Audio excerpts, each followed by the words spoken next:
I had to turn down the volume on the TV. Got the goddamn Young and the Restless playing in the background. So, hey, these people got their makeup and hair done up for every take. That shit is crazy. But yeah, man. Let me make sure the mic is good at a good angle. I'll be wondering who some of these these actresses are. These new ones. I used to be watching was it Guiding Light or whatever. They had Stephanie up in there, Steffi, whatever her name is. So I always liked her.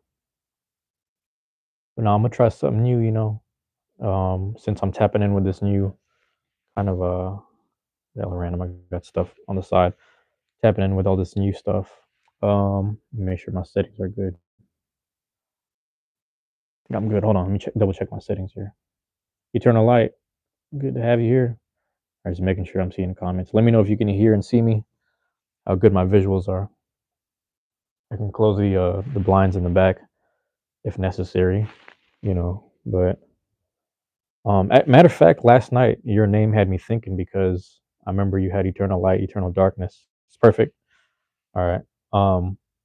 Yeah, man. I was like, I've been talking to a lot of people recently, especially with my job situation, and it's like I do want to get into just shedding light and creating light related things a lot more often. Like I'm inspired by you and Amanda to like really just be on a.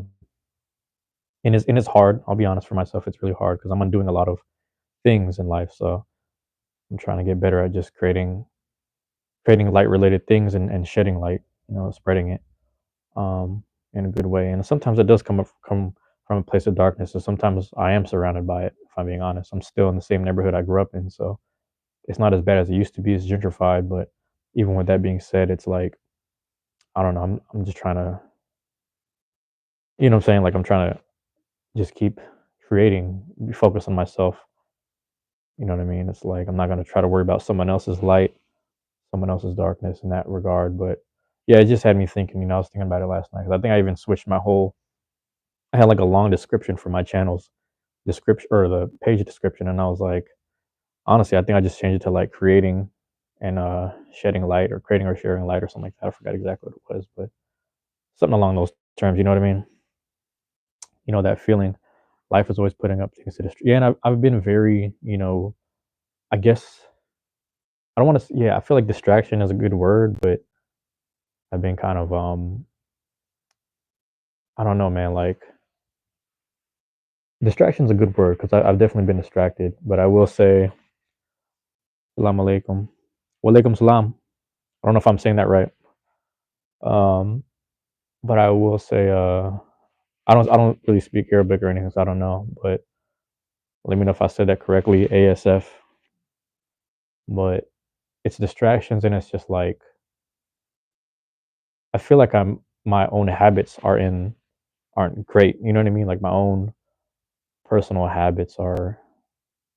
I gotta work on those. You know what I mean? Like I'm always geared towards certain things when it comes to good and positive, and there's like a thin line between that. I know salam means peace, so salam alaikum. I forget exactly. Hello, Mr. Proton. Hello.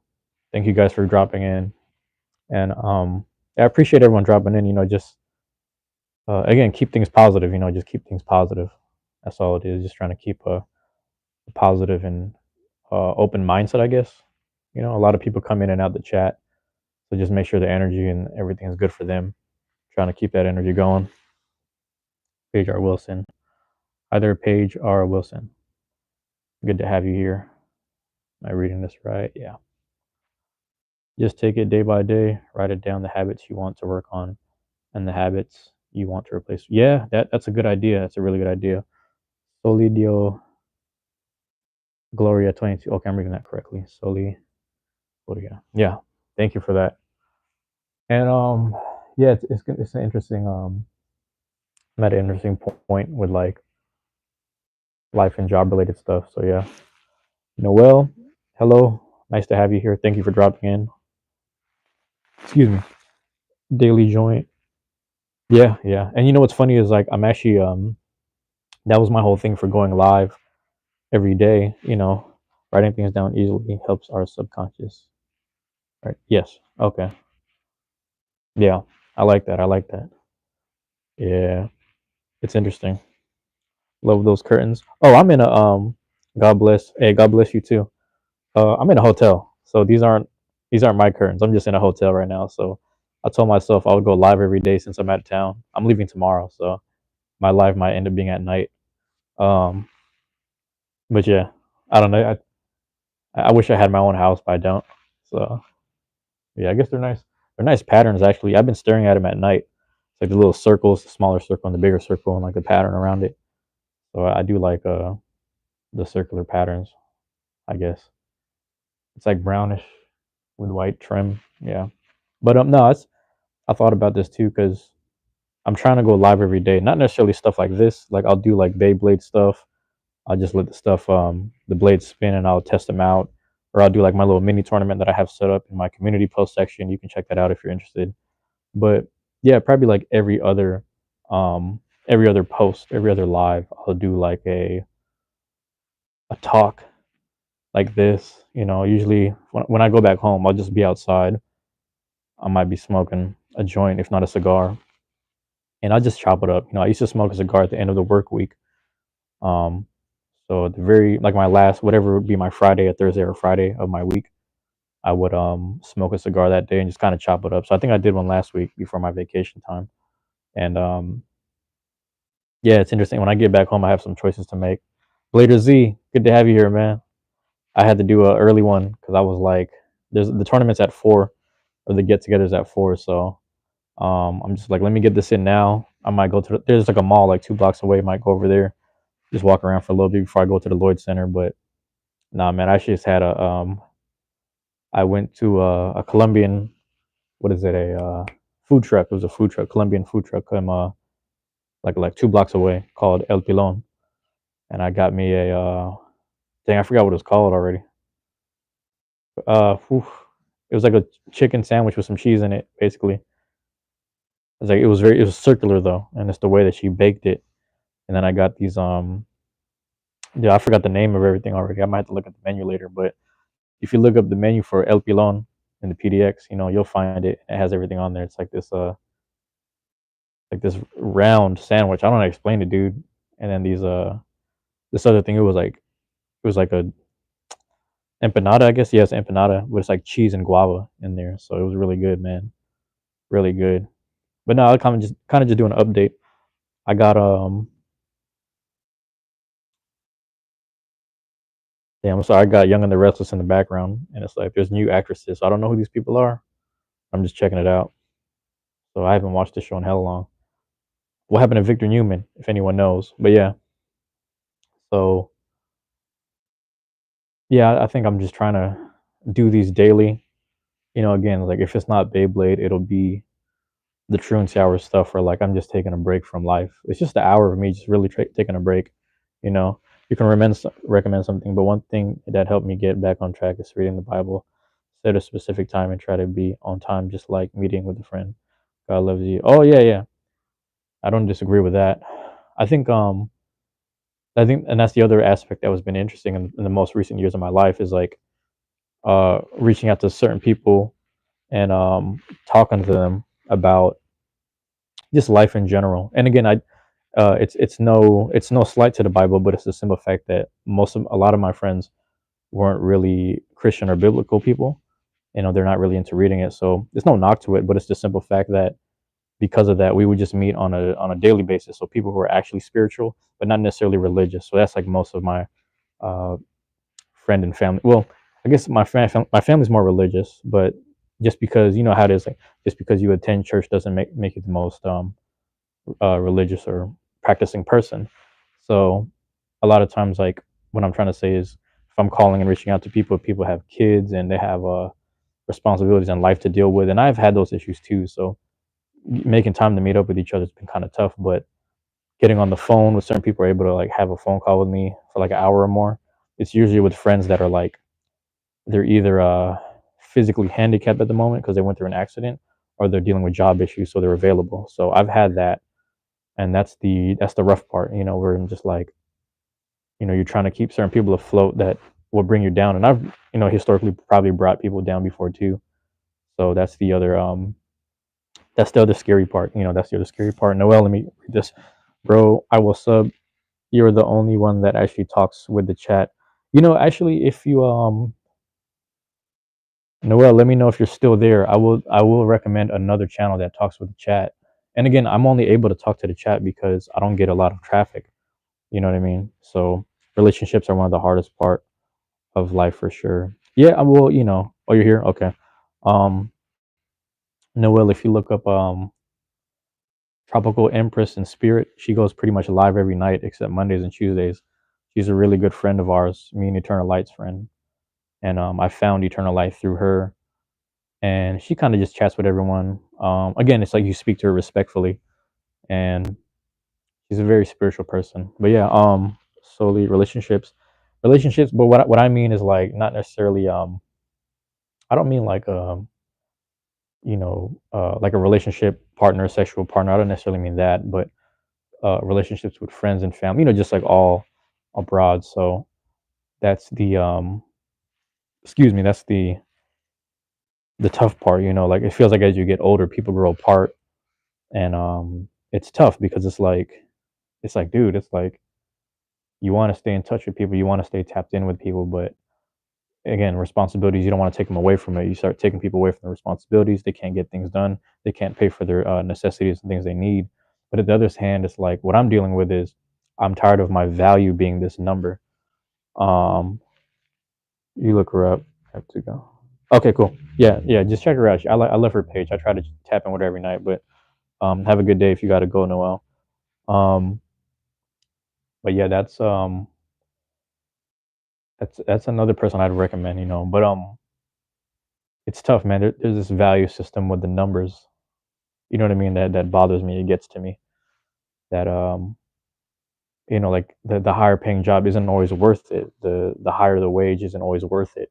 And I have to be careful about that. Where I'm like, I would chase this number where I'm like, I was happy that in the first 5 years of my job, within the year I can get $1 raise. And then they said after that fifth year, it's gonna start to slow down and go from like, you know, 40 to 60 cents at a time. But other people at other jobs, they're not fortunate to have that privilege. So I'm like, okay, that's something I have to take advantage of. And I would just take the money, I would flip it into stocks. I would invest it, so I'd put it away. And I don't know if you've been tapping into other older lives, but lives that I've done. But having the responsibility to the responsibility to take care of my mom's funeral expenses, that took a lot out of my investments. So I had to recoup all that. Now that I've recouped all of it, I'm mentally exhausted from, just grinding so hard with all the money and investing stuff, and then trying to take care of things and people around me so much. And that became an addiction, wanting to take care of people and making them happy. So it's a weird addiction to like try to do for others before you can take care of yourself. Lovely official. Hello to you. Thank you for dropping in. I appreciate it.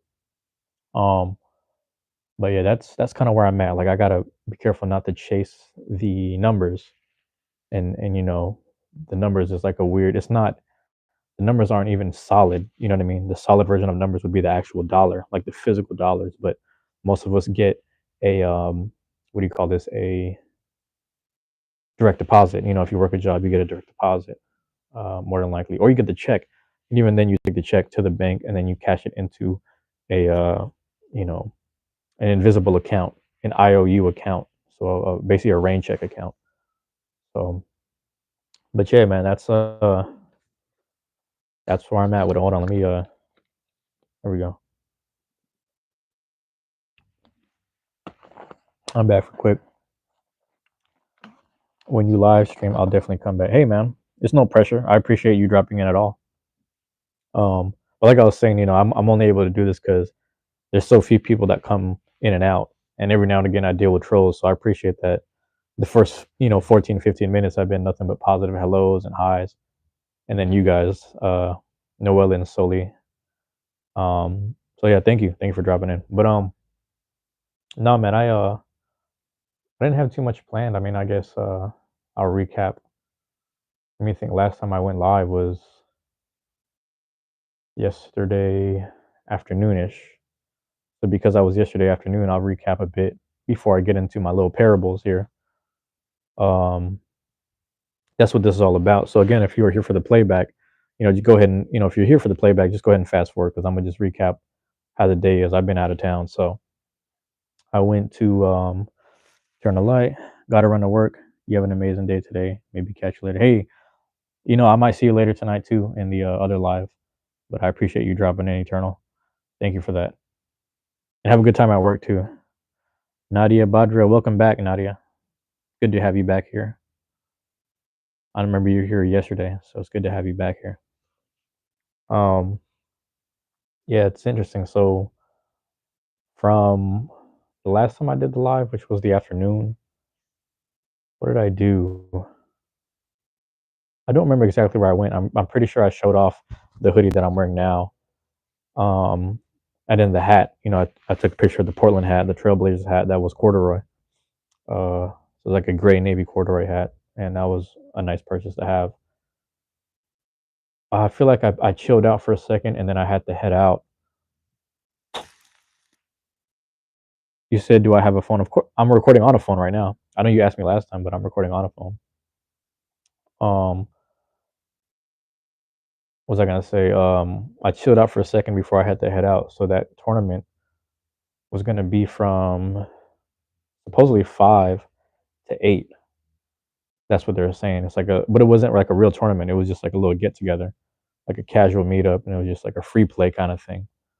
So what ended up happening was, what am I trying to say? Yeah, I'm looking at Young and the Restless right now in the background. I'm telling you, I got some new actresses up in here. I don't know what's going on, but anyway, and some older ones that came back and they still look kind of good. But that's hair and makeup for you. That's what that does. Do I want to play a game? I don't think I do. Not while I'm live. What was I gonna say? So I chilled out for a second, and then I was like, I'm gonna leave around 3:30 ish because it's gonna take me a while to get out there. I'm catching the little metro transit system that they got up here. So, and we're having to cross city, not state, but like city borders this time. Going like one town over more or less. So we end up crossing the river, obviously, and then once you start crossing the river, it slowly gets through the down or not the downtown, but like the metro part of the east side, and it gets on this main road called Division or something. So it's like Division Road, and it's just mashing down there for like 30, 40 minutes straight. So I'm just sitting here, just posted up in the, back of the thing, just watching everyone, and just like, damn it, there's so many people get on this bus. I guess it's like a main bus line, so many people just kind of get in and off. Anyway, long story short, we make it all the way to Gresham. So I'm over in Gresham now at this one, like a transit center in Gresham, and then I transferred to another bus. I just run towards it because I see everyone loading on, and my bus got there late because it literally stopped at every single stop, picked someone up, dropped someone off at every single stop. So I was about 2-3 minutes late, and mind you, the wait time for my next bus would have been another 2-3 minutes. So I'm over here doing my little thing. I get off, sorry, and I see the little, I forget what number was, 81, 83, something like that. I just start running towards it, do a little light jog, but a little stride, get to it, get on the bus. I start I think it was like only a few stops, like somewhere between 5 and 9 stops, but a lot of those stops were being skipped, and I end up getting off near this plaza of a mall area. Not really a mall, but like a plaza area where they have like Dollar Tree Generals and car stuff, Starbucks drive-through, stuff like that, dispensaries. But we end up going to this what is it? Retro Shark Gaming was the name of the place, and I think they mainly do I don't know if there is video games. I think there is, but there's also like tables in the back for people playing Magic the Gathering and stuff like that. But we just happen to have one of the tables at the very far corner. So the far corner table, it was just all the Beyblade people. That's the first people I met from the larger PDX group, because the other two that I met the day before in Vancouver, it was more like one dude. Shout out to Tatsu, who I guess he doesn't come in the community as much. He's just always busy with school and work, I believe. And then the other guy kind of just has a work schedule. We're just gonna say no toast. His full name is All Butter No Toast. Well, I'm gonna say no toast, man. Or toast. I don't know, but that's crazy. I can see the flag right here. But I might have to get a Snapchat of that. That's pretty cool. But no, it's interesting because those are the first two people I met, and they weren't that deep in the community, but I met people more deeper in the community last night. So shout out to Chief Bongo because the chief said he would have gave me a ride back home, or back to the hotel after the event. And mind you, we're supposed to be there around 5 at the one in Gresham last night. So you got the I get there around 5, 5 o'clock, a little bit after, a couple minutes after. Everyone's setting up, they're getting situated. We got one stadium. A couple comes in. Shout out to Cosmic Clover and Dan 94 Ever. They come in, they bring a little Hasbro stadium. And it's pretty much just free play until this guy Sushi Grade, shout out to him. He comes in, he brings an extra stadium. He's like, okay, we're gonna do a little bracket mini tournament here, nothing serious. We're gonna be really loose about it. So we don't really care about repeating parts, all that. I'm like, all right, cool. So then we start setting up. But mind you, we've already been kind of blading for like an hour, 45 minutes to an hour. We're all getting to know each other. I'm over here filming and recording people. So if you check my shorts, my YouTube shorts, you'll see one that has the Beyblade PNW logo on it. And it's pretty much just like the Gresham, kind of like the Gresham, the PDX group in Gresham. That's what that was at Retro Shark Gaming. So you'll see it. It's like if you check my YouTube shorts, it'll be a video of, it'll say Beyblade PNW at the front. It's like red and green with the roses and a mountain. It's like an AI generated image. But I started generating more images this morning or last night for Beyblade PDX. So I'm gonna start putting those out for videos. But 1 second, man. I'm over here dying. I need some water.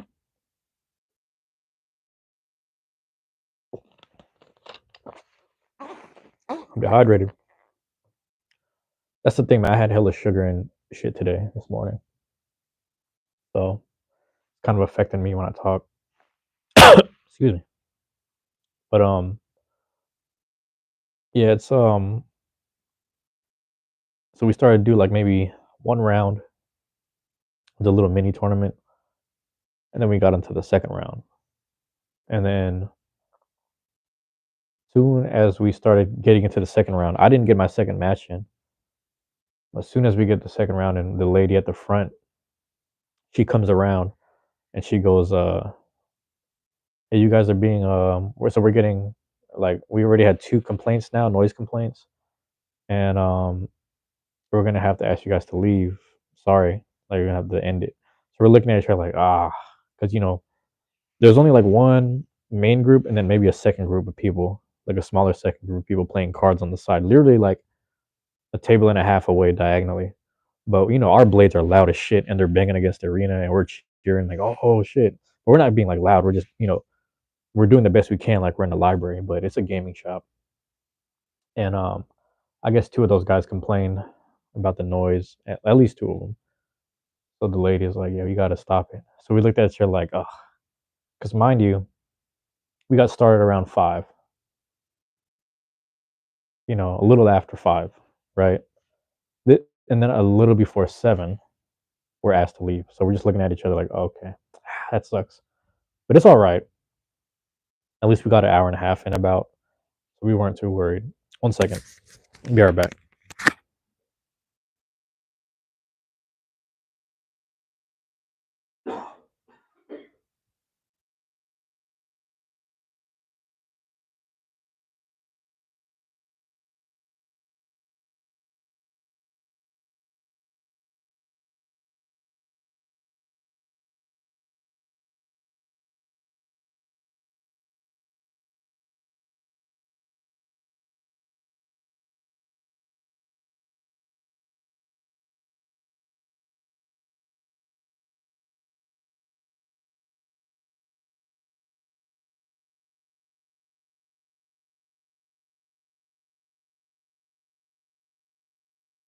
I had to grab me a cough drop just in case, like soothing or whatever.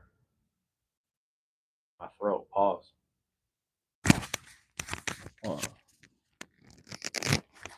But yeah, so they asked us to leave, man.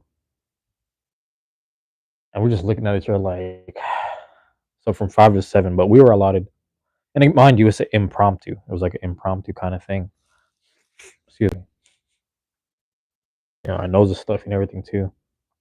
It was a lot of cheese this morning. I ate a lot of cheese, if I'm being honest. And then the soda probably didn't help. It's a lot of sugar.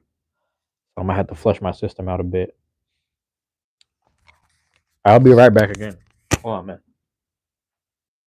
My nose a bit.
All right. Forgive me for those that were actually here, but just had to clear my nose a bit. But yeah, it's really interesting, man. It's like, let me get this right. Let me fix that right there. I'm gonna be sitting in a different position here. Yeah, man.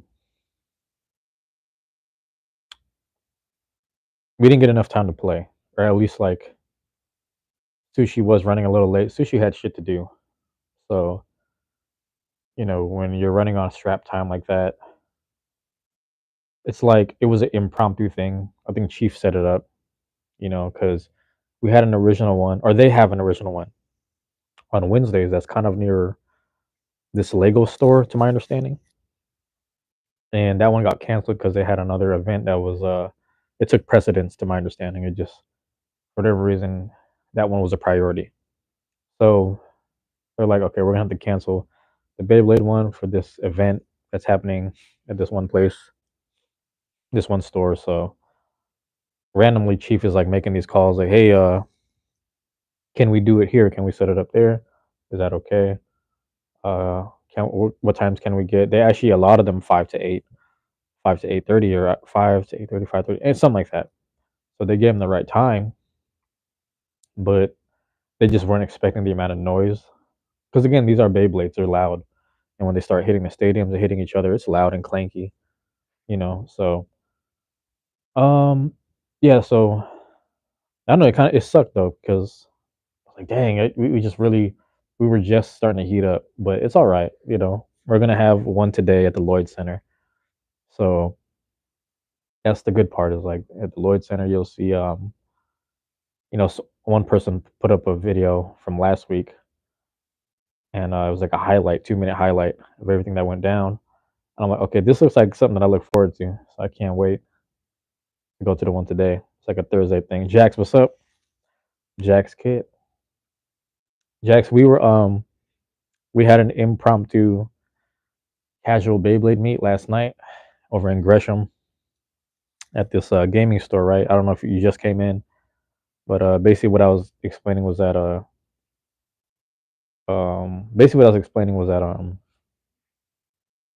it was supposed to be from 5 to 8, but the actual it's mainly for card games. So like you could buy video games, but a lot of people there play Magic the Gathering and stuff.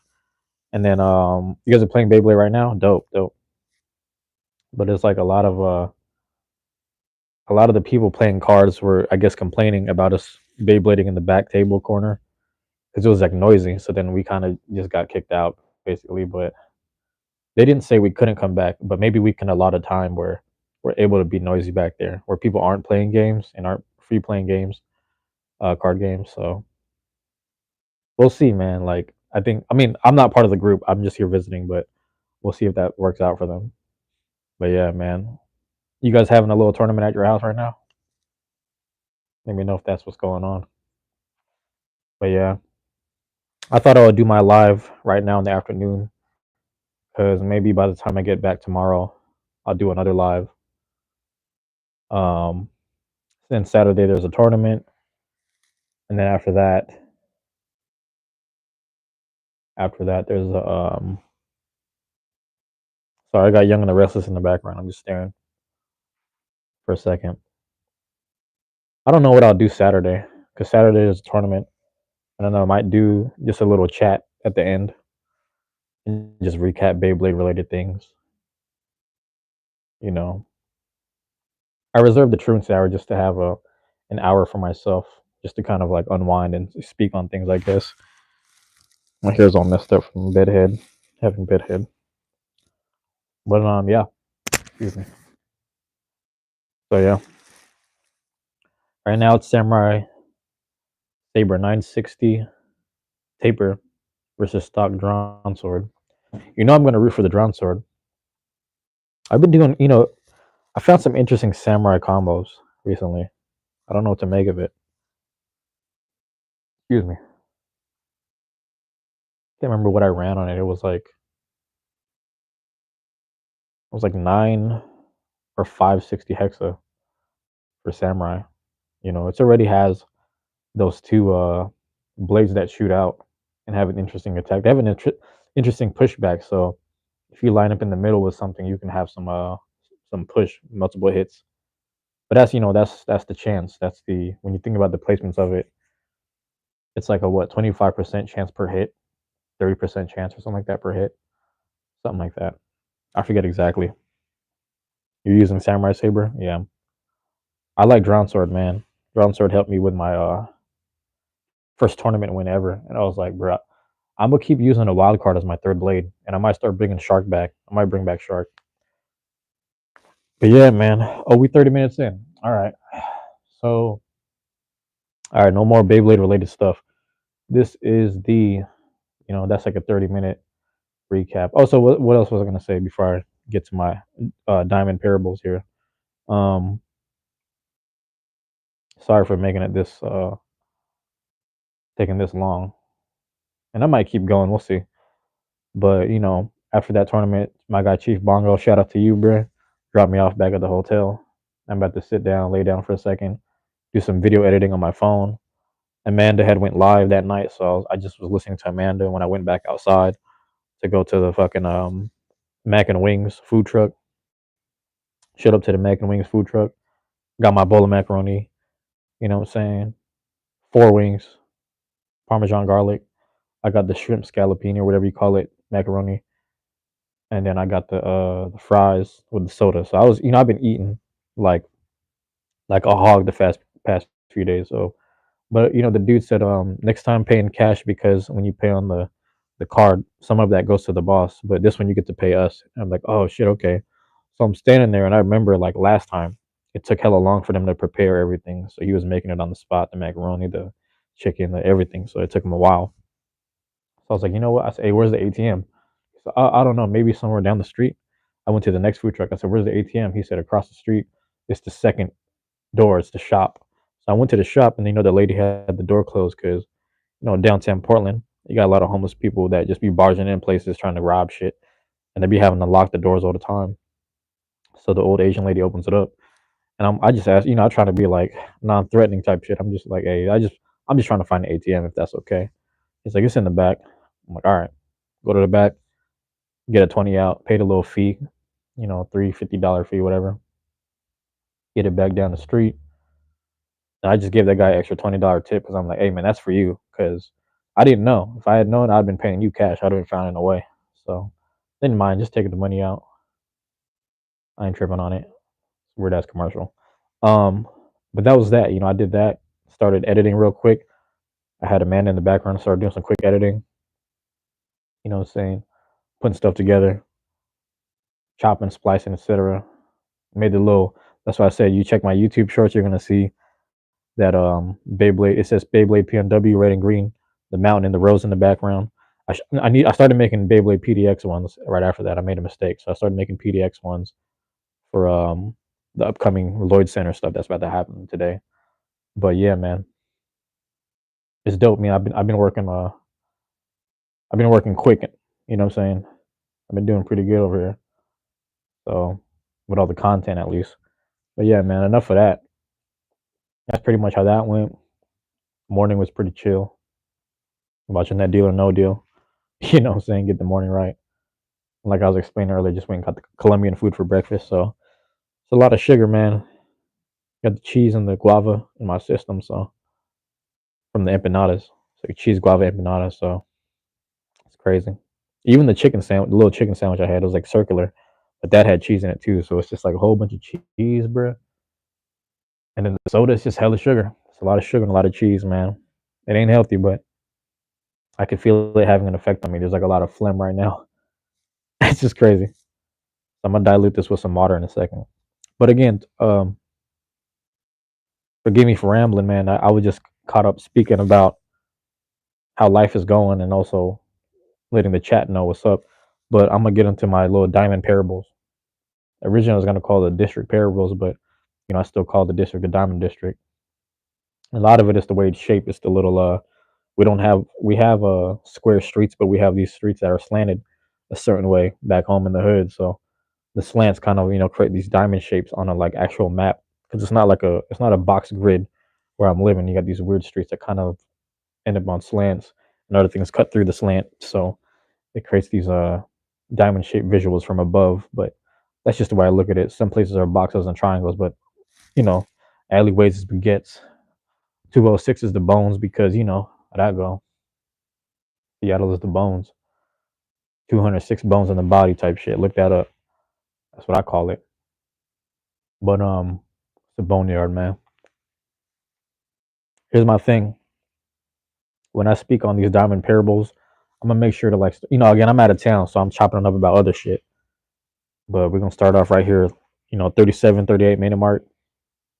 Diamond parables. I'm just explaining the stories of people I grew up with, things I had seen, and the sense that I'm making out of it, right or wrong. So I'm gonna go ahead and ramble about that for a second. And you know, excuse me, I'm gonna leave a couple names out of it. And I might give you initials, but we'll speak on that right here. So again, if you're here for the playback, this is it right here. If you're just fast forwarding from the playback, this is the spot you want to be right here. And I'm gonna say that for like about 10 seconds so you understand. If you're here from the playback, because these goes live, but you're from the playback, this is the part right here where they talk about the diamond parables, 38-minute mark type shit. So man, we had I'm gonna tell you the order I had met them. It's my homie Q and my homie D. So the homie Q, met him first, and then I met D same year, but like maybe months down the line. The homie Q, man, how I met this dude, rest in peace to Q. I'm walking down the street. I used to live on 18th. I'm walking down the street. I get about 2 blocks away, past the church, and then in my neighborhood, you still had hood houses. People still chilling on the porches, shit like that. And mind you, this is around September, October, because I had went to the Boston gym the first time in September, paid my $5 fee, and then I don't remember this, but I guess I told my coach because like she's like, yeah, open gym. If you keep coming in, you can pay $90 to do open gym, or not open gym, but pay for a month. $90 would have been the price for a whole month's worth of classes. And I'm like, damn, I want to get a whole month's worth of class for $90, but I don't got $90 on me, so maybe I'll try to throw another garage sale and then we'll figure it out. Because that's how we used to make money every now and again on the side. Like, my mom and dad and grandpa all had jobs around the time I was born. But my grandpa, around the time I'm like one, he had like his third stroke. So then he was forced to retire. And then around 2002, when I was in second grade, my mom was suffering from osteoporosis in her bones. So her body started to break on her. And she was young, you know what I mean? So if it's 2002, I would have been like 9. And she's about 36 years older than me. So she would have been about 44, 45. So 44 years old, forced to retire because of health issues. That's pretty early. 45 years old, forced to retire because of health issues. That's pretty early to retire, for being honest. And to be a young, like a woman with health issues at that age, she was pushing it for a long time. Since she got to America, she's been working. So, you know, 20 something years of that shit, she was forced to retire. But anyway, the only breadwinner in the house was my dad. So the only money I can get was through him. And a lot of times he would just tell me, like, you can't go to karate class because that shit's expensive. And he's the only one working. So he's like, yeah, I can't even afford that right now. He would just always tell me he couldn't afford shit. So like I said, one day after school, I had $5 on me. Could have went to the damn corner store. Could have went to the fucking gas station and get me some snacks. $5, you can got a bag of chips, favorite drink, some peanut butter crackers. You can get a whole handful of shit with the $5. This is back in like '05. So I decided to take that $5 because they said the first boxing class that you take is $5 for youth, $10 if you're an adult. To my understanding, that's what it was. So I'm like, let me take my first youth class. And mind you, I was training in my basement the whole time. My brother, he used to train me in the basement, and I had a cousin. This dude, he used to do all this gang banging shit, and then he fucking, he just calmed down and became like a responsible dad. But he would accumulate shit like heavy bags and Dragon Ball Z figurines and shit, and he would always share it with us, and he would try to sell it to us at times. So my brother was always tapped in with him. He was like our older cousin, and he was a cool ass dude, man. He had this heavy bag. He said, "You want this, man? I'll just give it to you for like $100, man." My brother just gave him 100, and then we got the heavy bag. We installed it downstairs, type shit. Eventually, my other brother started driving us to Big Five, letting us get this heavy, speed bag. So we just had heavy bag, speed bag, all installed downstairs on like these. It was like these wooden cupboards that we had. I don't want to say cupboards. It's like this weird closet system from like fucking early 1900s type shit.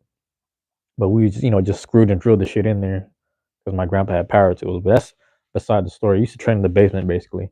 Used to train down there in that basement. And then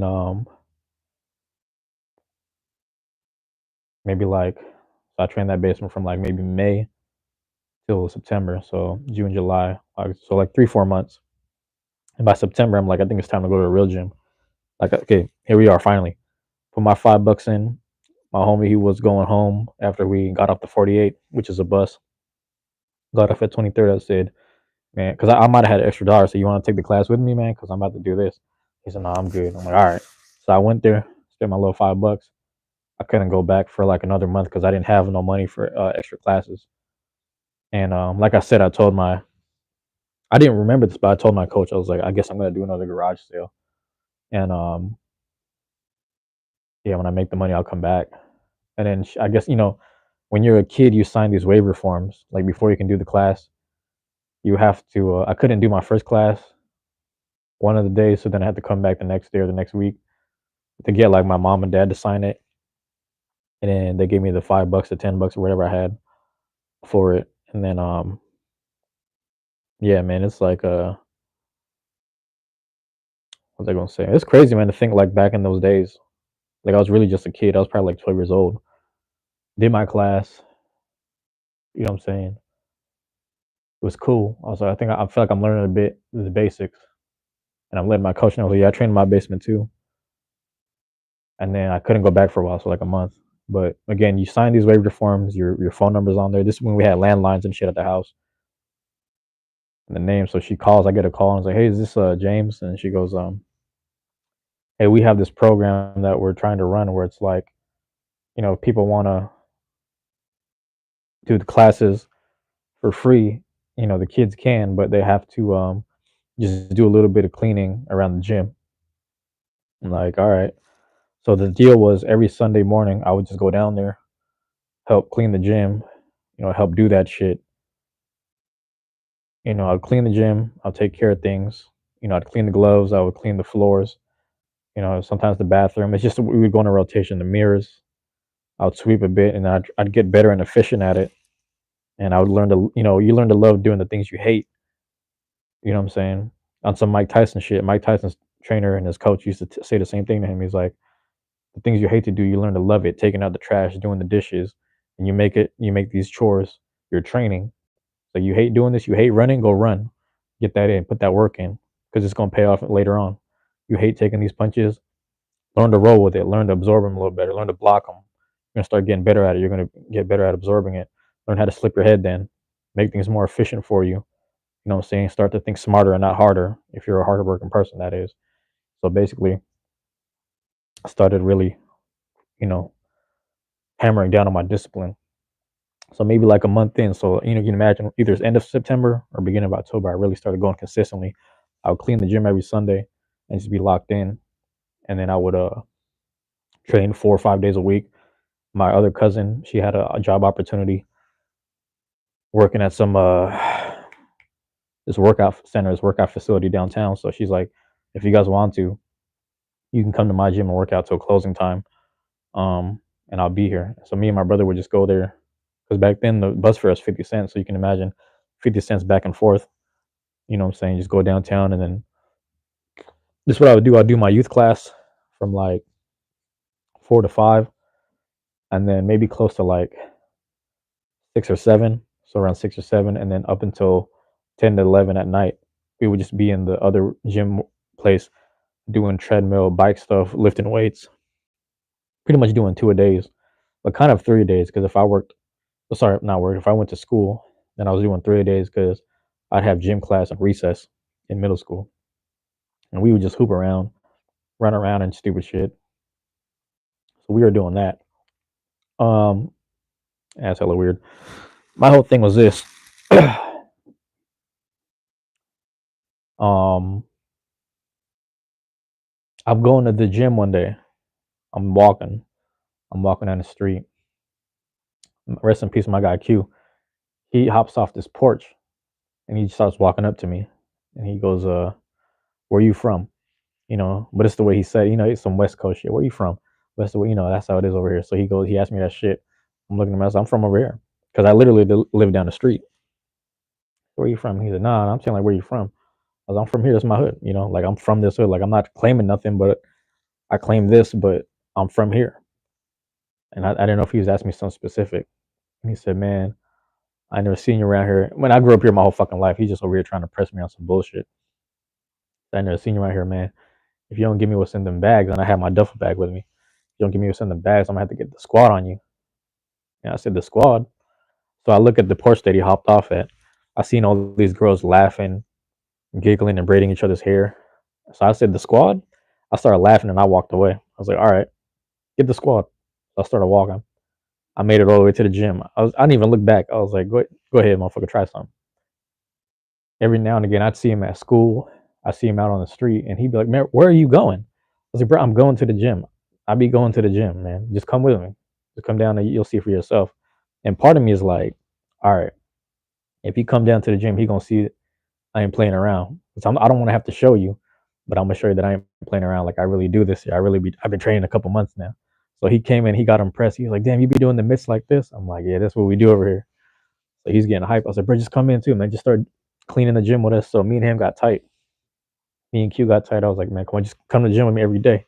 I want to see you after school today in the gym, man. Then we can eventually start sparring too." Because he wanted to know, he's like, "How long before I get to spar?" I said, "The coach got to make sure you're dedicated. You got to come in and actually do the work, and then you can get to spar with us." So I saw me and my guy Q, man. We almost, I damn near threw down with him, but he's like that with everybody, man. He be trying to fuck with everybody. Like I realized that's how he makes friends. He be trying to fuck with everyone. But damn, I miss that dude, man. He really tried to get under people's skin. And some people they'd flinch. Some people they'd actually like fight back. So he's been in fights with a lot of his friends. Realistically, he's funny like that, man. He's a good dude. Everybody misses him. When he died, man, I left a scar on the whole hood, man. It's like, yeah, that's a real big emptiness right there. To fill up. You know what I'm saying? Put this on right here. I'm changing the channels in the background. But now Q, yeah, man, he was a good dude. He's a good dude at heart. He was just always in and out of juvenile detention.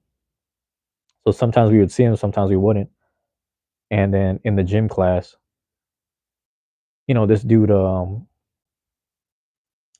sorry, in our boxing gym, when he would come in, my coach would be like, "Man, why are you late?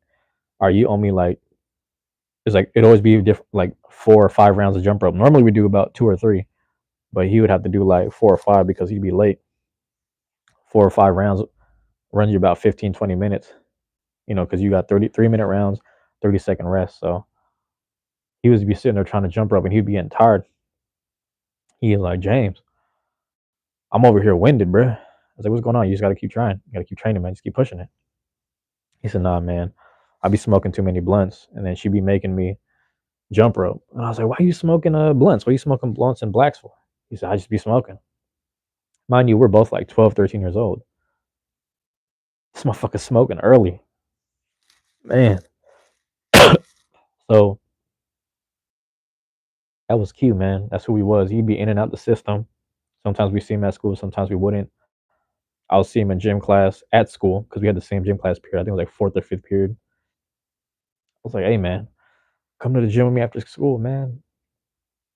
Ain't enough hood people in there. It's just a bunch of white kids. And, their parents drive them but we're from the neighborhood. We should just pull up, right? It should just be most of us in there. And we got the opportunity because we be cleaning the gym and shit. And I'm like, he's like, man, I'll see if I can make it. There was a couple other dudes that used to come to the gym. You know, shout out this other dude. I ain't gonna say his name because I think legally there's something where he can't be within the city limits. But my guy, he ended up being like well, I don't know the story. He's like a notorious Pyru dude, but that dude right there, man, he used to get into it and fight everybody, literally. And the fact that he actually was in the boxing gym, he was fucking people up, man. So I hope he's doing all right. Hope him and his family were good people. Excuse me. You know what I'm saying? I need to get some more water when I leave. I have to hit that CVS.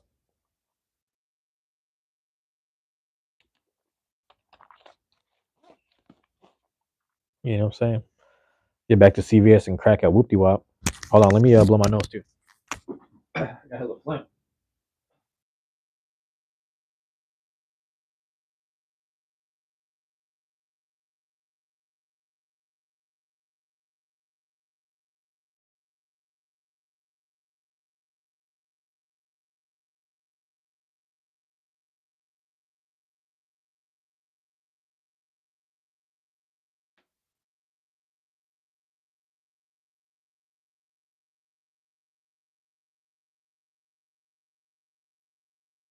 Yeah, buddy. Back to these parables. Back to them parables right there. So it's interesting because, you know, sometimes we would see Q, sometimes we wouldn't. And then I'd be like, damn, where does do that? And then people are like, he got locked up, he got booked. What the fuck? Time is passing. And in the neighborhood, we had this one dude. He's like, he's about a year or two older than me. It's my guy D. Just for the context of this story, I'm gonna say Q and D because if I tell another story in the future, I might have to use the initials D again. But Q and D, that's what we're gonna focus on. So, you know, Q was around, but he was just like, if he wasn't running with the goons, he was just doing some hood shit. He was just on his own, whatever. But he's always getting into it with anybody and everybody. He was just always flexing and he was gang banging and everything. He was hitting licks on houses, etc. I didn't notice. He was just doing shit on the side, and he was just jugging and everything. And D was this bug-eyed kid. He something wrong with him. He was just like bug. His eyes would just bug the fuck out, and he would just stop and stare at people. And he walked down the street and just stare at people. But I was like, every time I seen him, I just nod my head. But his eyes are always like that. I just see him. I was like, damn. I was like, what's good? And mind you, I will shout out this one dude because he was like he was older than all of us at the gym, and he would come every now and again. His name was Freddie, and Freddie used to that dude was cool as hell, man. Like when back in the day, walking down the street, I would kind of just mean mug or just stare at people, but I wouldn't acknowledge them unless they acknowledged me. I kind of just nod my head. You know what I'm saying? Like my brother taught me growing up. He's like, you see people, just keep your head up and your eyes open, and even if you don't know them, you just nod your head, like just acknowledge that you're walking past people because you don't know who's who and who's about to swing on you. The motherfuckers that's really gonna swing on you or try some shit, they be looking away. They're getting ready to do something. So you get used to that kind of like mentality and like whatever that is him. So Freddie, he took it to a whole new level where when I was kicking it with him, he didn't know nobody realistically. And we would just walk past anyone from the old lady at the church to the motherfucker on the corner at the the corner store over there. And me and him would walk up to 18th and we would split ways because I lived on Cherry and he lived over near um just like farther north. So like literally from 22nd to 18th, 4 block span, just straight uphill. Because Seattle, we got hella hills. Freddie would nod his head at literally everyone we walked past and just actually say, "Hey, how you doing? Good evening, good morning." It didn't matter the time of day. So there'd be some mornings that we would clean up at the gym. He said, "Hey, which way you going? You going up the hill? I'll walk with you, man." And he would just walk with me, and we would chop it up about life and just hood shit. And he would say good morning and hi to everyone. See, I'm more of a if I make eye contact with you, I'm gonna just nod my head and just keep going. He's like I'm a personably say something to you. I'm gonna say hi. I'm gonna really make eye contact and say hi. How's your day? And if we actually start talking, he's really gonna start talking to you. So when he started doing that shit in the beginning, I'm like, Freddie, is that I was like, you know these people? Because I don't know him, but I just I like to do that. So I thought he was from like down south or something, but he would just raise a certain way. But we'll get it. I'll talk about dude like later on, maybe like later on. But that dude, he started instilling this thought in me where I'm like, you know, I'll stop talking and listen to everyone now. So when I ran to D, I would see D and he'd be a bug-eyed kid. I'm like, what's wrong with this dude, man? I just thought he was ready to do something, but he was always on edge. He was just always on edge. And he was bug-eyed. So if he saw you, he would just be watching you. Like literally, if you're walking past, he'd be like this, just watching you. Well, D was a cool dude, honestly. He started showing up to the gym. And I used to see that dude. I was like, man, how the fuck did the bug-eyed kid get in here? Who put him on here? Apparently, he was with this white dude who was like his what do you call that shit when like people when like kids are they get out the system, they get out of juvenile, and then you have like I guess it's like a PO. But he had like a dude who would always just like follow him around and make sure he's doing okay. So it's this random white dude, and yeah, it was interesting, man. D had like this dude looking out for him. He would bring him. He's like, well, let's release some aggression. He was part of this other program that my coach got involved with, and started bringing him to these, started bringing him to class, like the boxing class. So D just basically started getting his training in with us. And I was like the shining example kid because I would show up every day and I'll be showing out every day. I'm at to work as hard as I can, just like get all my energy out. I'm gonna work hard. So everybody wanted to work with me, hold the shield, and do mitts with me and shit like that. And I was like, okay, I get it. And for whatever reason, she paired me up with D, and we were working a bit. And then I was just like, I appreciate working with you, man. What's your name? Et cetera, et cetera. So we started chopping up a little bit, but he just always seemed like he was always on edge. There was one time where he only did like a few classes, and then he was missing again, and he ended up in D ended up in juvenile detention. But if you have like mental issues or mental disorders, you end up going to like it looked like a prison facility within the children's hospital. So again, I'm like what 12 or 13 at the time, probably like still 12 years, no, 12 years old, about to be 13. Again, D's maybe a year older than me, but he's not an adult. He's still a minor when you're under 18. So they had him in this facility where it's like it looked like if you watch Avengers 1 and they have those like see-through fucking glass kind of prison looking things where they put Loki inside. He was in one of those. So me and my coach went to go visit him because she's like, yeah, we're part of this program. Let's go visit this kid and see if we can help him. So I'm like, all right, whatever. I didn't even know what the fuck going on. And I saw him again. I was like, I remember this kid, yeah. And I come to find out he's older than me. But he just like he's small and he's just bug eyed. This dude, he you know, we played basketball with him and he's just telling me how much he looked up to me.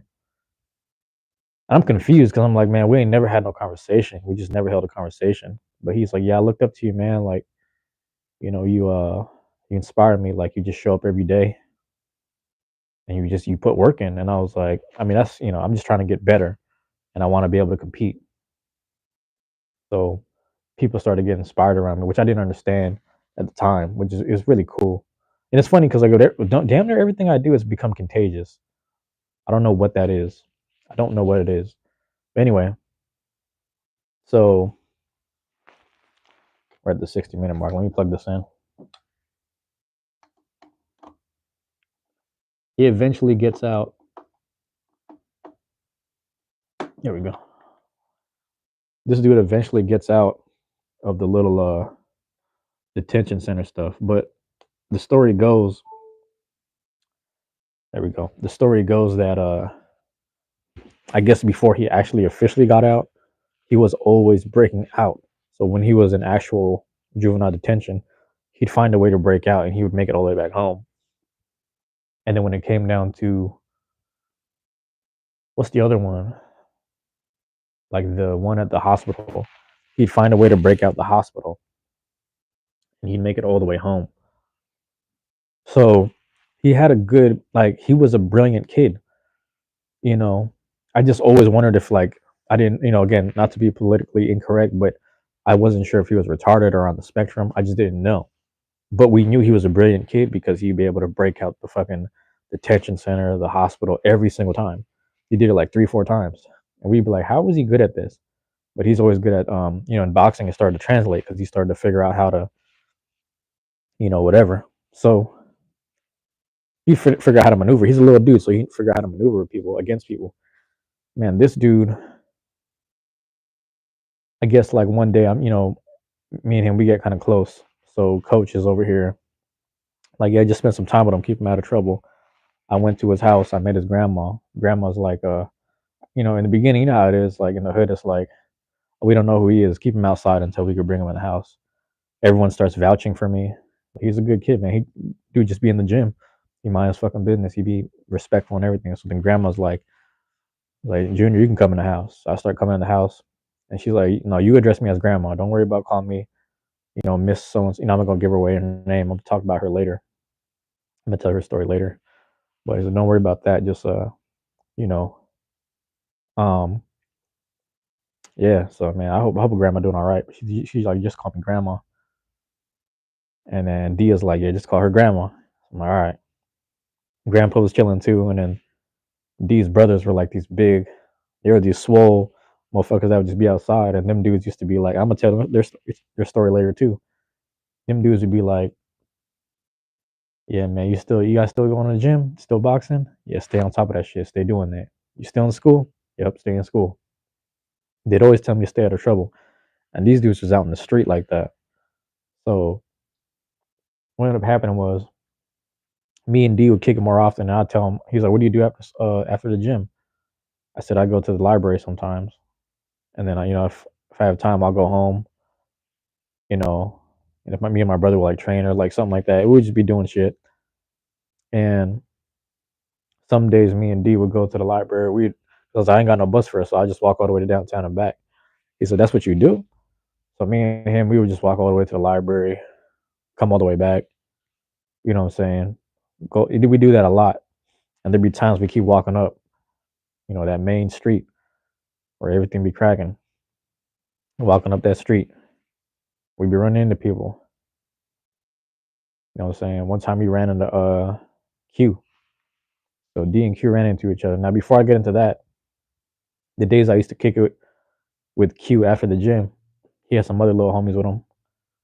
Actually, we're all around the same age, but he had like some people that was like his little cousin or his younger cousin, and then another dude that was like just a friend of theirs. Now, I gotta remember. I don't even remember that dude's name. I will call him B. Let's call him B. So Q was like Q and B, and they kicking it. They running together, and they see me and D kicking it, and then they just start chopping it up. And then my thing is, the motherfuckers is talking shit to each other. So I'm like, man, what the hell?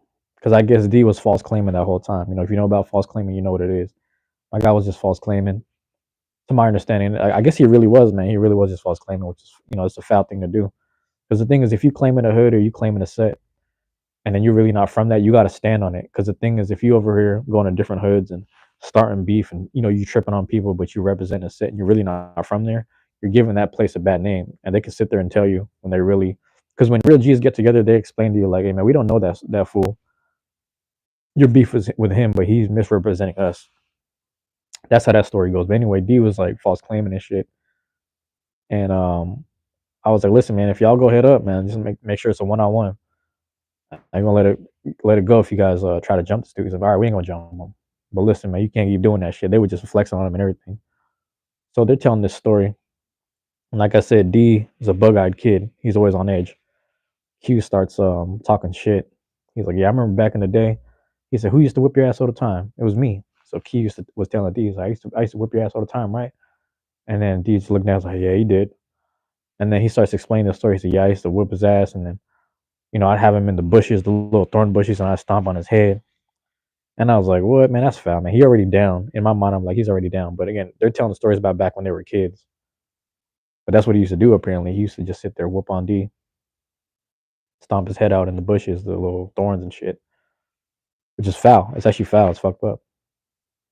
So then I come to realize, I was like, damn, everybody used to fuck with D when he was a kid. I see why he loves boxing, because it gives him some power. It empowers him a bit. And I see why I was inspiring to him, because I'm a scrawny kid walking down the street, head up high, shoulders back, down and back type shit, standing tall, you know what I'm saying, just on mine. It's all on mine. I ain't representing nothing. I ain't on bullshit. I'm dolo out here. So it was inspiring to him, because he had nobody to really protect him at the time. Motherfuckers are really just like, handle your shit, handle your shit. On the other hand, I'd always had people protecting me and having my back. And I'm like, you know, this dude, he never had that. So when I started to realize this shit, I was like, I got his back. I got his back, man. So I said, I don't remember exactly how I said it, but I was like, man, I hope that, D and Q, I hope y'all piece it up. Because it's like, we older now. That's some old shit. But if it's about running it back, man, y'all should run it back in the gym. He said, man, we can do it right here. I was like, man, hey, he been training though, so who knows? So again, I don't know what happened, but I want to say later down the line, I think D said that before Q passed, they actually duked it out, and he won. He said, I actually won, but man, rest in peace. He said, we fought one time, we like duked it out one more time, and I actually won. As I believe it though, man, because Q used to get winded. Q was smoking so much, man. Q was smoking a whole lot. And then, but anyway, things started to unravel. The story of both of them, Q was always in and out the system. I forget what the situation was with his parents. I don't remember exactly. I never met his parents, but D's side of the family started to unravel.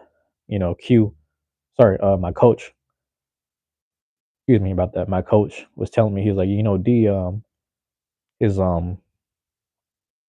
his mom was on crack when she had him. His mom was drinking when she had him, so he's a little on the spectrum. He ain't all there. He's not really all there. But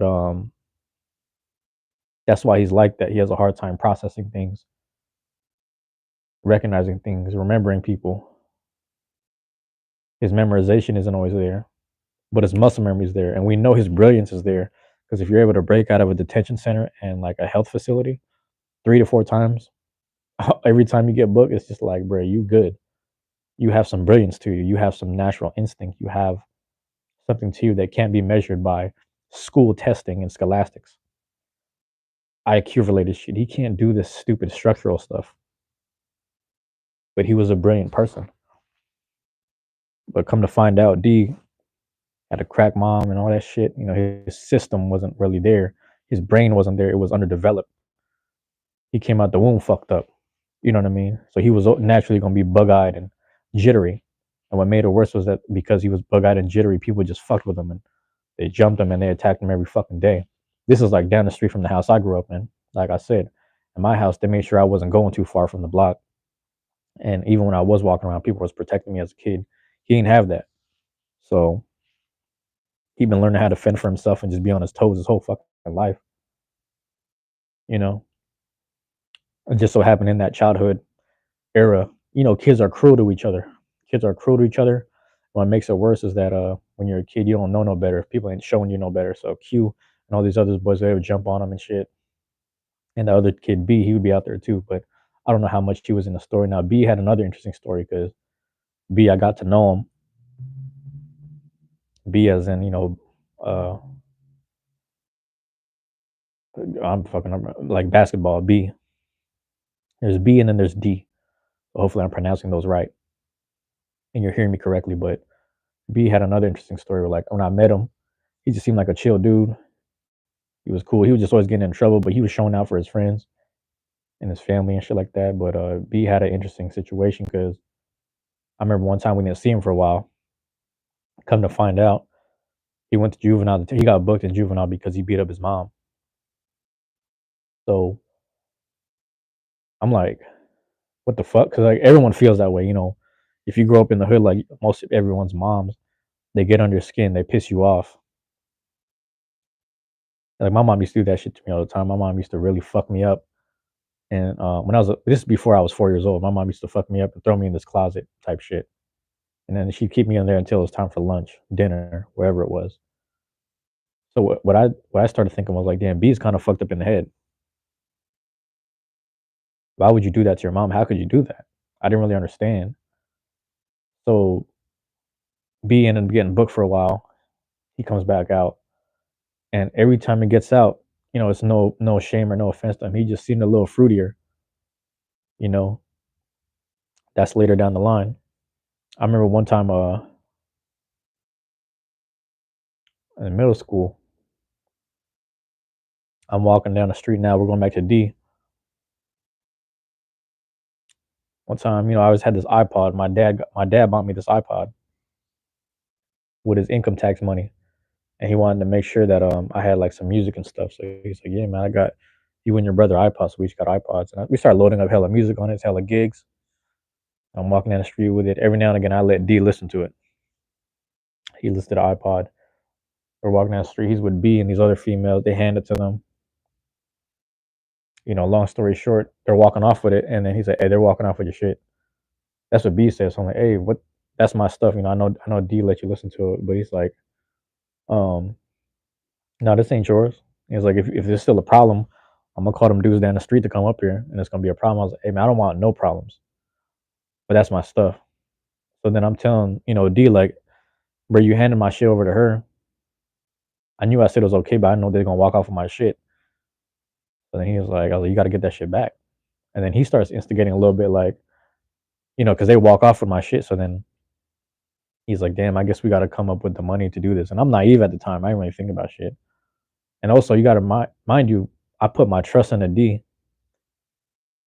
I put my trust into him, and I was willing to have his back, noticing the scope of things that no one ever had his back.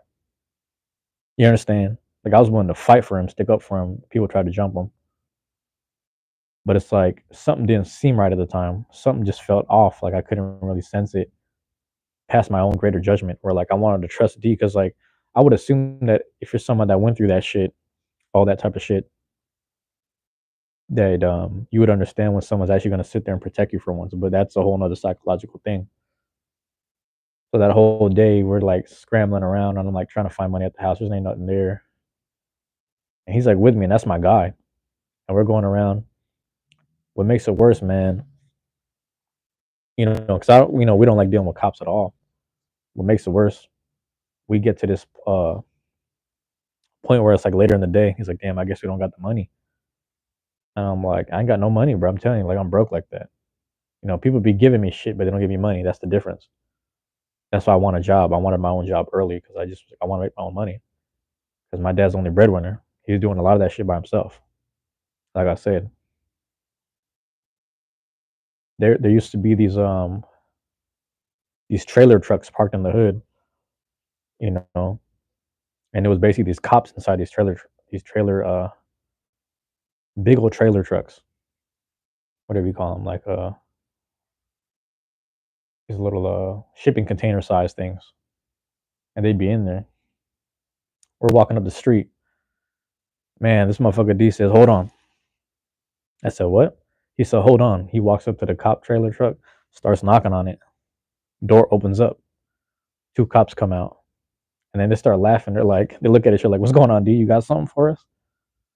So hearing that fucked me up. He said, "Hey man, I'm trying to help my friend get his stuff back." And mind you, growing up, I seen what happens when people run from the police. So I was like, man, I can't even go this way or that way. The only thing behind me is this fence, and I'm gonna be trapped inside the fence. I'm like, fuck. So the cops start walking up to me like, "Tell us what happened." I'm like, "Man." I don't. At first, I was like, I don't know if I want to get these other people involved. He's like, tell us what happened. So then D starts talking a bit. I start talking a bit. I'm like, man, fuck. And like, mind you, I'm not on no hood shit. So like, I don't feel an obligation to people. I don't feel like I'm ratting because again, I'm not with none of the bullshit. I'm not with none of the bullshit. At this age, I'm just an innocent kid trying to make it in boxing. I'm not with no hood shit. I don't run with nobody. So I'm not ratting on anybody. I'm just like, hey, this is the situation that happened. What ends up happening is crazy. The whole time D knew where they lived. So D is sitting there like, yeah, the house is right over here. I'll show you where they're at. I think she's over there.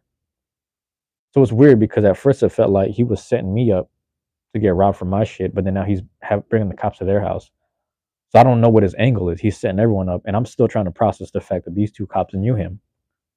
And I'm just so confused. I'm sitting there like, but bro, I'm already fucked up in the head for the day for having my shit taken. That was a gift from my dad. And this motherfucker was part of it. So it felt like a weird thing. Are you working with these girls? Are you trying to get money from me? Like out of like I thought I was your friend type shit. And I'm sitting here not trying to play innocent. I'm as innocent as I can be because I'm trying to make it out of the hood on some positive shit. But again, these demons and energies exist. Not to call these people demons, but some people be on demon time, but other people also are just affected by those energies. That's like later for me to understand that. What fucked me up was like cops was over here creeping on the side. We had to just walk up and point the house out. And I can't point no fingers because I don't know where the house is at. This motherfucker starts pointing out the house. And then they're over here sitting on the corner talking to me for hella long. I just feel hella. I'm like, bro, you got me in the hood talking to these motherfuckers, bro. Taking business cards and weird shit, looking away. So that fucked me up, my image. I was like, bro, I'm just trying to stay the fuck out of trouble. You just caused more trouble for me having me to deal with these people here. So that fucked me up. That was the story of D. That's where like I started to fall out as a friend with him. But he's like, hey man, you're my best friend at Sarah. And I was like, man, I don't know about that shit, bro, because I don't know. And like every year that I'd run into him, he'd always remind me that I was his best friend. But I'm like, you know, again, come to find out the amount of damage that his brain went through growing up. And then like later on, that's what I'm saying, like way later on, I found out his mom was smoking on crack and drinking while she had been pregnant with him. Like as much as I want to dime him out and say like dude's a rat for setting me up for a robbery, one, and then two, diming out his own homies, his own friends that he was running with and trying to set me up for a robbery type weird shit. And then being friends with the cops, the fact that he was playing an angle with everybody. On one end, it's like, who the fuck does that? But on the other end, it's like, if you hadn't, fucking drugs and alcohol in your system that you got from your mom since birth, and you've been getting fucked with by everybody from every angle, you wouldn't have much regard for people around you either. You understand? So I had to learn to forgive this man because it fucked me up. I was like, why would you? But again, you got to imagine he did like I felt fucking kind of victimized for going through this. I'm like, how could you put me in a position where like I'm being looked at a certain way in front of these fucking cops and all this weird shit? Come to find out, I'm not the only one. Well, again, I don't really know the details, but he was doing that weird shit to everyone, and people had to warn him, man, don't bring that shit around me. They would just, in those days, they didn't even kill him. They were just nice enough to beat his ass. I'm like, get away here, get away from here with that bullshit. One time, and this is post all that bullshit. He's like, I'm just kicking it at his grandma's house. He said, I'll walk with you down the street. We get to 23rd. He can't even go farther east. He's like, all right, man, I'm gonna go back up from right here. And I looked at him because either way I was fine. I was fine walking by myself. But he's like, I looked at him. I realized he couldn't go past. He couldn't go deep in the east side where I live. He's, I can't even go down there. I might get into it with somebody. Then I got to run uphill. Trying to run back home. I got to go uphill. So he didn't want to deal with that. Dealing with 2, 3 motherfuckers swinging on him type shit. But aside from the fact that people were treating him a certain way growing up his whole life, he flipped that against everybody. And he didn't feel no right or wrong about it. It's just how his mental is. You know what I'm saying? It's like, so-called normal people that aren't diagnosed with, what do you call this, autism, Asperger's, and, what I'm saying, little health disorders and shit. A lot of us aren't diagnosed with that shit. A lot of people don't have that.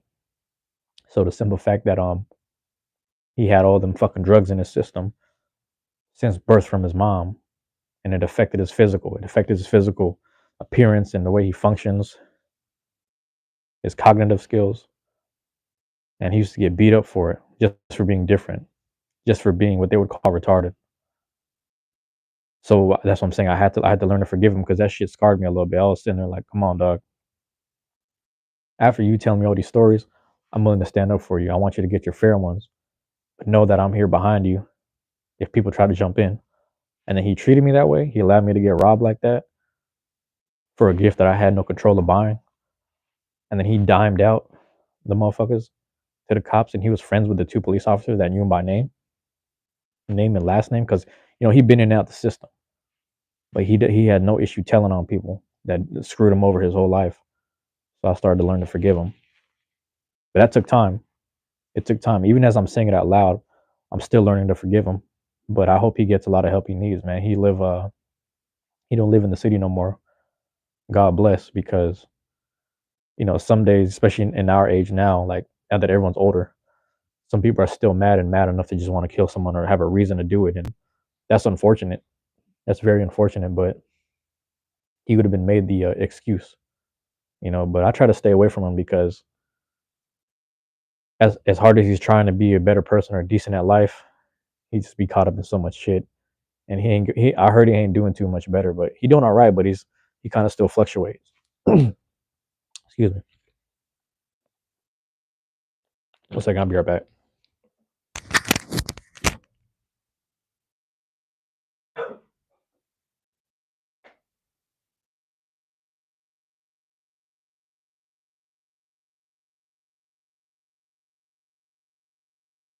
But yeah, that's the story of D, man. That was his side of the story. Now I'm gonna intertwine it a bit because this is really about the story of D and Q. So all that shit with D, I met him like '06. I got robbed in '07. That's when the shit got weird. And every year since then, '08, '09, whatever, like, '08 I stopped boxing, '09 I was like on and off. And I would just see him in the hood. I'll see him around. I'll see him at my coach's gyms and shit like that. I would just see my guy around. And we'd always say what's up. I'd say what's up to his grandma. They were trying to evict his grandma one time, and they were protesting on the main streets. I went over on the main street, started holding the signs up with them, protesting with them. I brought my the people I was organizing with, because we were going to meet them. And I was like, man, I know these people. They're like family to me. So it was good to like have those good. We've never had like bad closure. If anything, it's always been me empathizing for him more than anything. But still love for his family, still love for his grandma. I got love for him, but I gotta love you from a distance, my guy. If you ever see this, that's D, man. I see D every now and again. He used to be downtown scrapping with people, getting into it with people. His own cousin got him dragged in some bullshit. That's how it is. He was just living the life, man. But God bless him, man. He had tried to get me caught up, and he was over here setting other people up, some foul shit. But let's talk about Q. Q, I met in '05. Like I said, started bringing him to the gym. He was getting winded. '06, he pretty much stopped coming. But pause, between '06 to '07, we was in middle school. He was in and out the system. '08, he was, I was in 8th grade. And I don't remember if I used to see him around in 8th grade. I'll be honest with you. I think he was around a little bit, but I didn't know where he was at. He was just around in the area. He was doing his thing. He was somewhere. And eventually, like, I think in freshman year, didn't see him for a while, didn't see him for the summer. And then he came back out of nowhere. He was part of our gym class. So Q, you know, he was really out in the street. Like, apparently, like, looking back, a lot of people are saying that he would like sit there and try to hit people up. If you kicked it with him long enough, he'd be like, man, you seem like you down. Let me know if you're trying to do these runs with us. People would spend one day with him, and they'd be like, hey man, you doing a lot for one day. He's like, what do you mean? He's like, you just robbed this many houses and you sold this many things. all in one day, and he would do that every single day until the cops caught up to him. And that's how he would spend his days every time he got out the system. To my understanding, this is in hindsight. I don't know this, but people are saying he moved fast. He was fast, and he'd like, nah, let's go. We would do it. So again, for us, it's like we knew who he was cool with, and who we bonded with, who we boxed with. Like, motherfuckers do little friendly fades and whatnot. One second.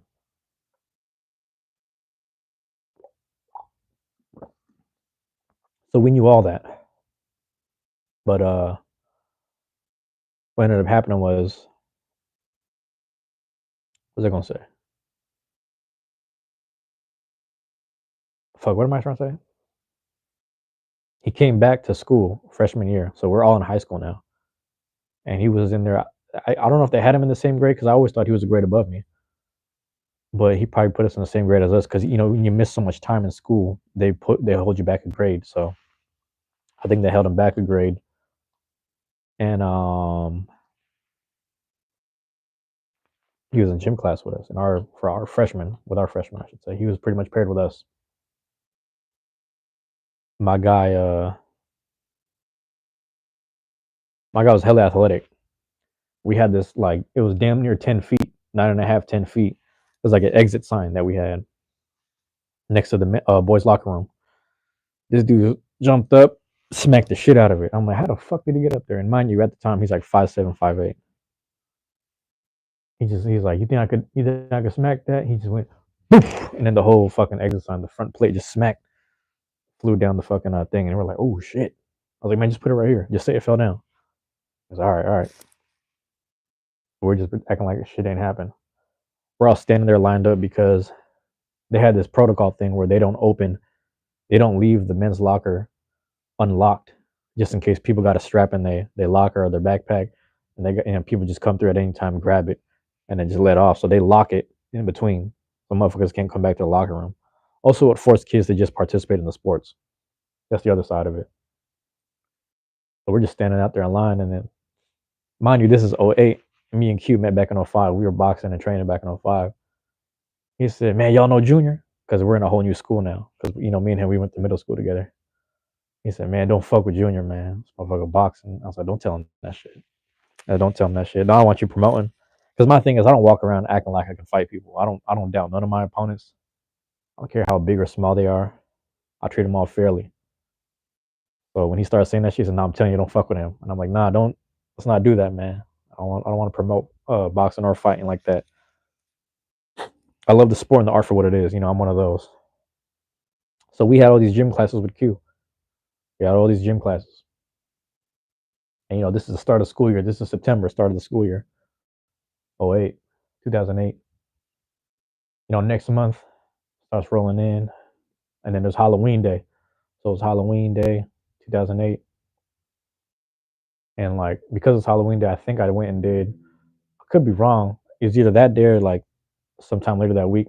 I dressed up as a nerd because it was like Nerd Day, so I dressed up as a nerd, and it was either last week or the same day. I forget exactly.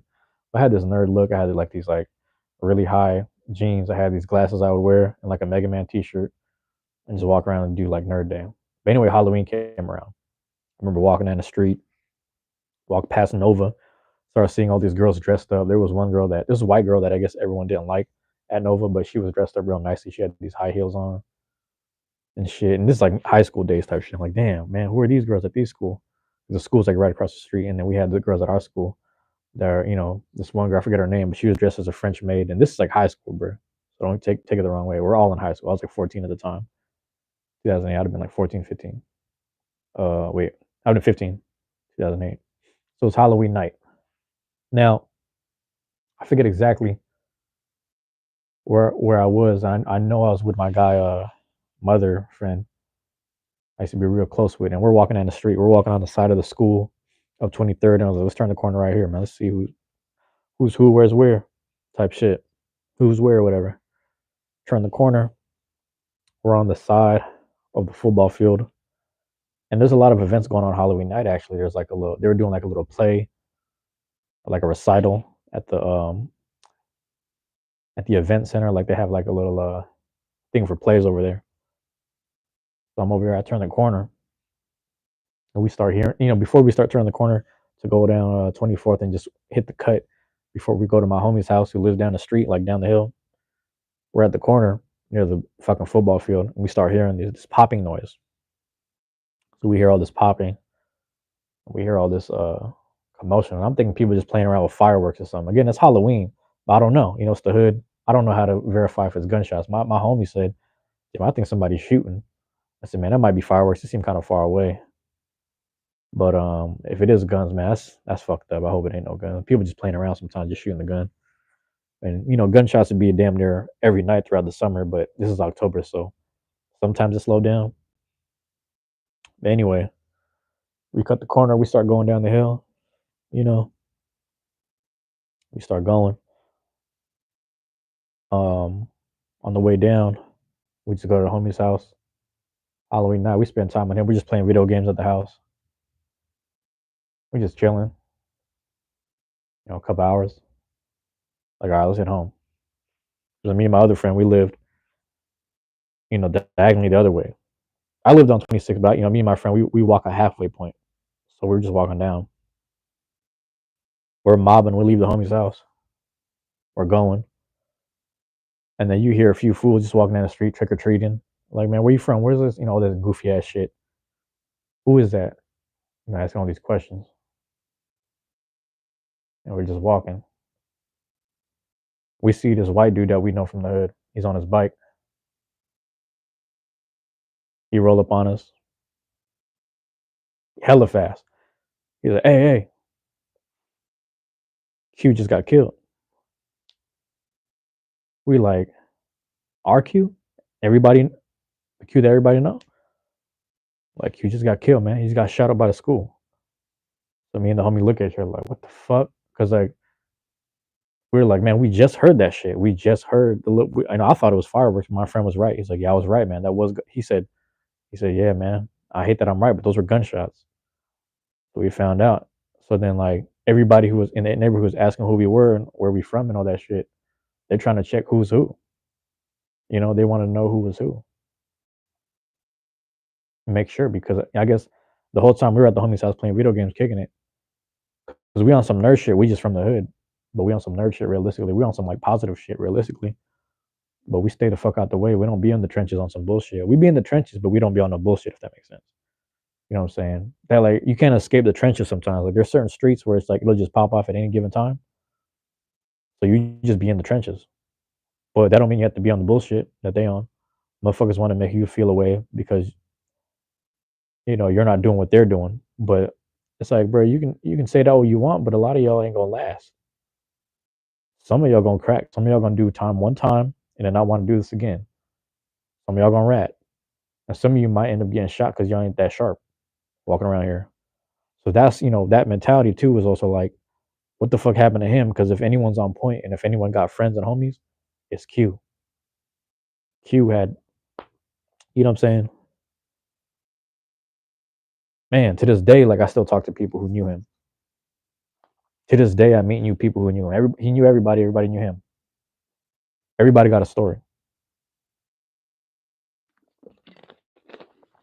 So yeah, man. We go up the street. We can't go that far because they got yellow tape everywhere. They got like a whole block perimeter, yellow taped off. We go all the way around. We go to 23rd. We go to a chicken store. One of the homies who's like a, philosophizer ass motherfucker, man, in his own head about shit. He's over here. He's just shaking his head. He's just like, yep. He's just shaking his head because he's like, damn. So we go to sleep that night uneasy. I'm checking Facebook. I'm checking MySpace, all that shit. I think I throw my 2 cents in. Knowing me, I throw in my little 2 cents, whatever. Next morning, we go to school. First period, second period, third period. I'm just talking about how fucked up shit is, man. I remember first period they did a little intercom thing. They said, yeah, if you want to support was like, if you want to support, we are selling shirts and hoodies in honor of Q who passed away. And the fact that the school was announcing that, I thought the school was trying to make money off of his death. So then when the intercom ended, the teacher's like, does anyone want to say anything like that? And I was like, man, that was my friend, but like, how are you gonna make money off a dead person? And then she goes, I need you to be more empathetic because it's probably the family that's here that's selling the merch or the clothes. I'm like, oh, okay, okay. So I overheard, like, I blurted that shit out because I was upset. I was like, what the fuck? And I had one of my homies laughing at me, and I'm like, no, I'm serious. I swear to God, like, I did not understand that it would have been the family selling the stuff in the office. I thought it was a school somehow making, somehow they overnight they pressed rest in peace shirts. I was like, what the fuck? So that threw me off for a second. I ain't gonna lie, I'm retarded. Excuse my French. But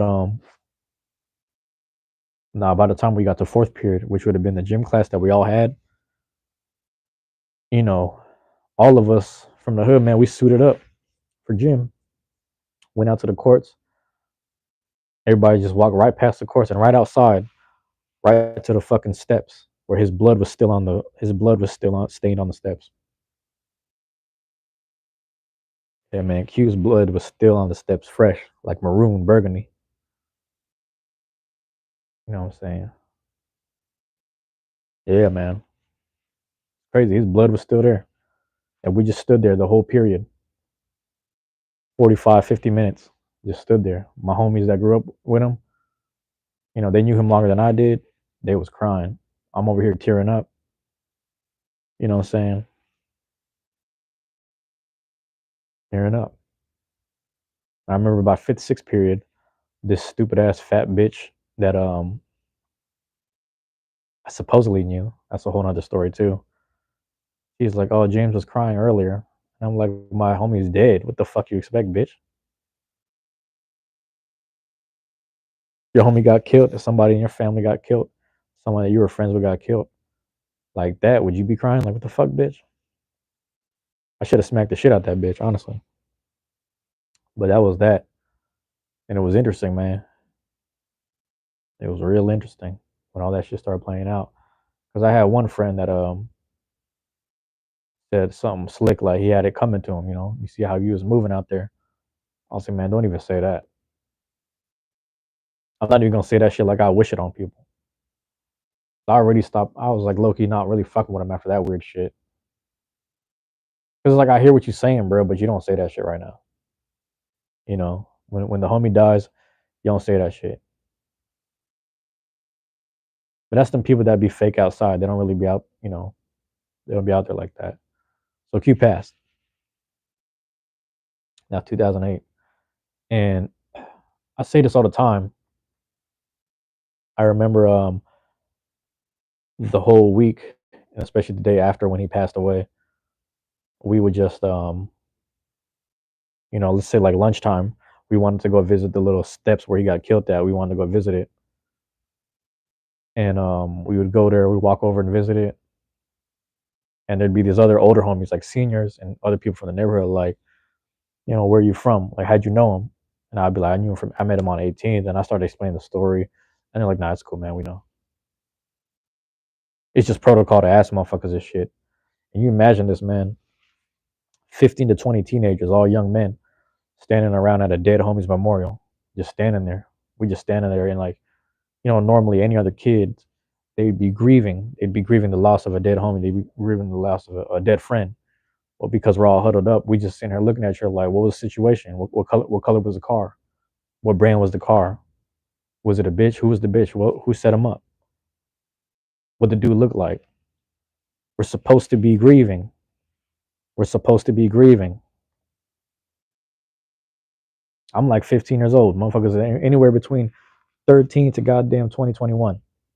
Young men supposed to be grieving a dead friend. But we over here trying to figure out what color is the car? Who's the bitch? What's her name? What she look like? Who's the guy? How many shooters? Front door, back door? Was it out the fucking other window? Did they go over the top? There was one dude who survived, and he was just like unconscious in the hospital. There was another dude who got shot. That was Q's homie. I don't know him like that, but he used to go to elementary with us, and I didn't. I know I was in a different grade, so but they all knew each other and shit.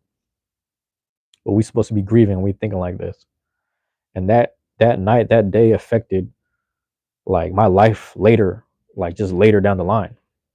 You know, like I really started to think because like I remember we kept thinking about there was a girl talking to Q and possibly distracting them. Who knows? We don't know. I wasn't there. Who knows the story? And ever since that day, just thinking like, man, I don't never date no hood females like that. I don't be dealing with them.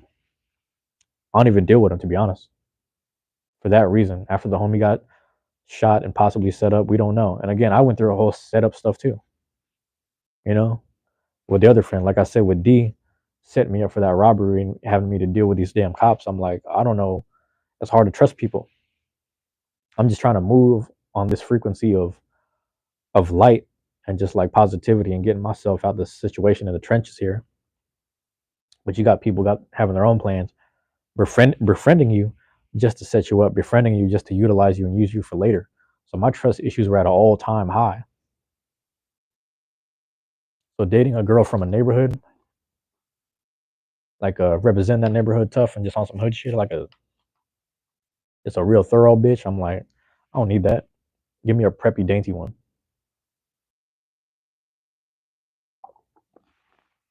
Give me a female I can't relate to, because I ain't trying to get set up for nothing. I'm trying to move honest and pure as I need to be.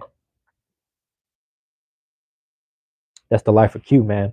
I will say, I did take a pair of boxing gloves from the gym. I signed it. I said everybody that used to box with him, everybody that used to be around the neighborhood. I was like, hey man, sign the boxing glove. I'm gonna leave it as memorial, and then if his family wants it, they can take it. So I know for sure it was like a blue boxing glove. I should have got a red one. Should have got a red one for the Valley, but they only had a spare blue one. I was like, fuck it, we'll get a blue boxing glove, man. Everybody from the hood, everybody on the east side, everybody at the school, all the homies was signing it. You know, some people are like, I think it should be people that actually box with people from the hood. I was like, man, let them express themselves, man. And then I think the family ended up picking it up at the actual whatever, and I ended up getting a second glove, and I had people signing it and stuff. And I don't remember who I gave it to. I might have gave it to the aunt and the cousin or whatever. But yeah, man, it's crazy. And I actually met his brother, like, I think last year or 2 years ago. I think I was smoking at the memorial. Every Halloween we just go smoke at the damn memorial, and I feel bad, man. So if his brother sees this, I apologize because I was standing there smoking my fucking joint in front of the cousins and family. So I apologize. I didn't realize that because there were people all around us in cars just chilling, and I realized those are the homies just in the cars chilling. But fucking yeah, man, it's yeah, my bad though. You know what I'm saying? Like, I wish I could run into his brother again and apologize because I was like, I didn't realize I was smoking in front of the family. All the other homies had enough respect to step away and just chill in the car, but I don't know who's who, man. I knew Q personally, but I didn't meet his family type shit, so I wouldn't know who's who. I also wasn't running around with nobody, so I don't know the specifics. But a lot of people grew up knowing him, so that's D and Q, man. They had a weird relationship. To my understanding, like D said before Q passed, they patched things up. They boxed it out one more time and then they patched it up. Because the funny thing was, D had a thing about lying. Obviously, obviously, motherfucker be lying all the time. He had this big thing with lying, and he said, oh yeah, when I ran the Q, man, we boxed it out and I won this time finally. Like it felt good because I finally won. And I was like, all right, bro, because he be lying about shit, and this is like right after he set me up with that little robbery or some bullshit. And then like after Q passed, I remember like a year or two later, he said, man, I'm really happy that me and him patched it up, even though we boxed it out one more time. But I'm really happy that we patched it up. So I realized when he said that he was being sincere. I was like, I guess they really did fight, man. They might have really, the motherfuckers really probably threw down one more time before he passed. And he probably really did win this time because he was boxing for a good year and a half. So he got his little cardio up and he had this little slip and throw to straight. He was fighting southpaw. D was a southpaw, so he just straight lefty with it. And he had some pop to him, man. He wasn't the hardest hitting dude, but he had the pop to him. That's all you need sometimes. Some people ain't trained, they ain't ready for that speed. catch them off guard, you knock people off balance type shit. But yeah, man, I hope Q was proud of D. I hope Q made peace with everybody or like certain people before. You know, I'm okay with his behavior. You know, with people's behavior like that. I know some people that just be extra out, but it's like, man, I think about them too a lot, man. Those two were a really interesting pair, an odd couple, if you will.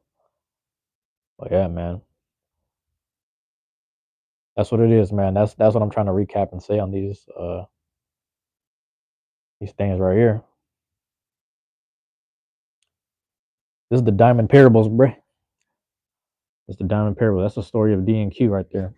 You know, I'm gonna start hitting y'all with maybe more of these. You know, speaking on behalf of not necessarily the dead, but a lot of people that are like dead inside, dead and gone, like just some old stories of things that used to happen in the hood growing up. I call it the Diamond District because it ain't necessarily a box grid. There's a couple of slanted streets that create this edge shape, kind of like squares and squares and triangles. It's diamond out over there. You know what I'm saying? The Diamond District to me. Every alley is a bezel. You know what I'm saying? We had a whole lot of alleys, man. Every alley's a bezel. But yeah, man, there it is, man. Thanks for tapping into that. I had to do a little recap in the beginning. You know, for those that have the playback, man, hopefully you skipped over and you caught something that caught your attention or whatever. For those that come here for the playback, I'm gonna do a little more of these, man. This is the first one. This Diamond Parables one. Truancy Hour episode 14. You know, I gotta go down the street, go to CVS and get my shit. I don't know what time it is right now, but I'm gonna get things situated right now, man. I know it's like 12 something, but get things situated before I go to this little tournament. So I'm out of town. I'm gonna go back to home tomorrow. So stay tuned in, man. Stay tapped in. I'm gonna keep doing a couple more of these. Hopefully my connection is better when I get back home. Right now I'm on the hotel Wi-Fi, so everything's smooth. But I'm getting dehydrated type shit. So I need to go back over there, grab some water bottles. But all right, y'all. I'm gonna leave it at that. I'm gonna come up with more stories off the top of my memory, but I'm gonna put that in my notes. Mark that one off. All right, man. Love y'all. Appreciate y'all, man. Peace.